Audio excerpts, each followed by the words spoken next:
Hi friends, ഇന്ന് നമ്മൾ ഉണ്ടാക്കാൻ പോകുന്നത് പൈനാപ്പിൾ കൊണ്ട് ഒരു അടിപൊളി ജ്യൂസാണ്. ആരെങ്കിലും ട്രൈ ചെയ്യാത്തവരുണ്ടെങ്കിൽ ട്രൈ ചെയ്ത് നോക്കൂ. ഈ വീഡിയോ ആദ്യമായിട്ട് കാണുന്നവരാണെങ്കിൽ ലൈക്ക് ചെയ്യാനും സബ്സ്ക്രൈബ് ചെയ്യാനും ഷെയർ ചെയ്യാനും മറക്കരുത്.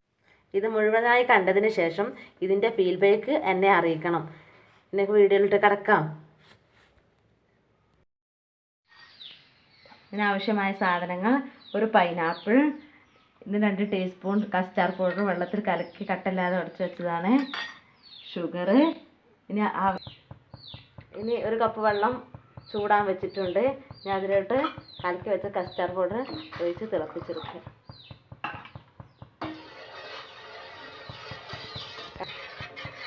അടി പിടിക്കാതിരിക്കാൻ നന്നായിട്ട് ഇളക്കി കൊടുക്കണം. തീ ലോ ഫ്ലെയിമിലായിരിക്കണം, ഹൈ ഫ്ലെയിമിലായിരിക്കരുത്. അടിക്ക് പിടിക്കും പെട്ടെന്ന്. ഈ കസ്റ്റാർഡ് പൗഡർ ഞാൻ വീട്ടിലുണ്ടാക്കിയത് തന്നെയാണ്. അതുകൊണ്ടാണ് ഞങ്ങളൊന്ന് ജ്യൂസ് അടിക്കണത്. തിളച്ച് വരട്ടെ. നമ്മൾ കസ്റ്റാർഡ് പൗഡർ റെഡി ആയി വന്നിട്ടുണ്ട്. പിന്നെ മുന്നത്തെ വീഡിയോയിലായിരുന്നു ഞാൻ കസ്റ്റാർഡ് പൗഡർ ഉണ്ടാക്കുന്നത് വിട്ടിട്ടുള്ളത്. അതാരും കാണാത്തവരുണ്ട്, കണ്ട് നോക്കും. നമുക്ക് ഫ്ലെയിം ഓഫാക്കി തണുക്കട്ടെ, ആറാൻ വെക്കാം. ഇതാണ് നമ്മുടെ പൈനാപ്പിൾ തൊലിയൊക്കെ കളഞ്ഞ് റെഡി ആയിട്ട് ചെറു കഷ്ണങ്ങളാക്കി നുറുക്കി വെച്ചിട്ടുണ്ട്.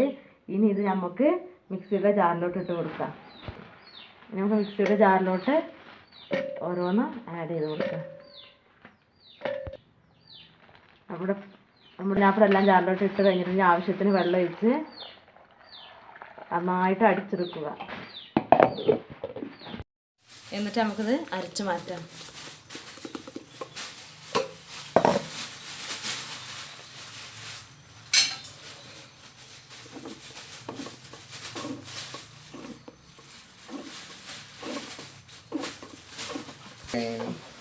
മുഴുവനായിട്ട് അരച്ച് കഴിഞ്ഞിട്ടുണ്ട്. നമ്മുടെ ഈ വെള്ളം നന്നായി തണുത്ത് വന്നിട്ടുണ്ട്. ഇത് മിക്സിയുടെ ജാറിലോട്ട് ഒഴിക്കുക. നമുക്കിത് അരമണിക്കൂറോളം ചൂടാറിയ കസ്റ്റാർഡ് വെള്ളത്തിലോട്ട് ആവശ്യത്തിന് ഷുഗർ, എന്നിട്ട് ഈ പൈനാപ്പിൾ ജ്യൂസ് അരച്ച് വെച്ചത് എന്നിട്ട് നല്ല പോലെ അടിച്ചെടുക്കുക. നമ്മുടെ ജ്യൂസ് റെഡി ആയി വന്നിട്ടുണ്ട്. നമുക്കിതൊരു ഗ്ലാസ്സിലോട്ട് മാറ്റാം. ഈ വീഡിയോ മുഴുവനായി കണ്ടതിന് താങ്ക് യു. ഞാൻ അടുത്ത വീഡിയോയിൽ കാണാം.